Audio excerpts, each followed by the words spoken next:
This moment is your moment. It belongs. It always seems impossible until it is done. বিশ্বের ১ নম্বর অর্থনৈতিক কেন্দ্র বলা হয়ে থাকে নিউ ইয়র্ক সিটিকে, কিন্তু এই শহরের রাজনীতিতে এবার ঢেউ তুলেছেন এক সমাজতন্ত্রী। নাম তার জোহরান মামদানি। এমন কি করলেন মামদানি যে তাকে থামাতে একজোট হচ্ছেন নিউ ইয়র্কের প্রভাবশালী ধনীরা? ডেমোক্রেটিক পার্টির মনোনয়ন বাছাইয়ে সবাইকে অবাক করে সাবেক গভর্নর অ্যান্ড্রু কুমোকে হারিয়ে দিয়েছেন মামদানি। এরপর থেকেই কেঁপে উঠেছে নিউ ইয়র্কের ধনী ও কর্পোরেট শ্রেণী। New Yorkers for a better future mayor 25 নামে গঠিত হয়েছে একটি নতুন সুপার প্যাক।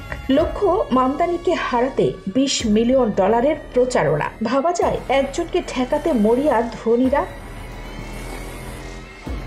বিল Ackman, Rudy Giuliani, Gary Barnett, নিউ ইয়র্কের অর্থনীতি ও রাজনীতির বড় খেলোয়াড়েরা নেমেছেন মাঠে। কেউ বলছেন এই ছেলেটাকে থামাও, কেউ আবার অভিযোগ করছেন মার্ক্সবাদী মতাদর্শ নিয়ে এসেছেন তিনি।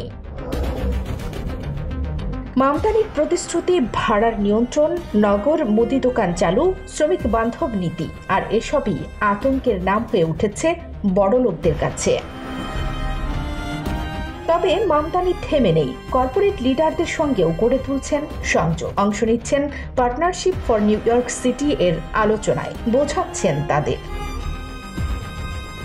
একদিকে ধনীদের প্রচার যুদ্ধ, অন্যদিকে জনগণের একজন প্রার্থী। মামদানির পক্ষে জনসমর্থন বাড়লেও মাঠে আছেন এরিক অ্যাডামস, কুমো, স্লিওয়ারা।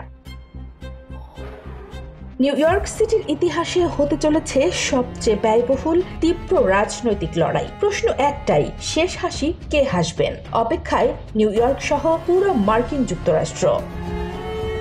কানিস ফাতেমা, নিপা, খবর সংযোগ।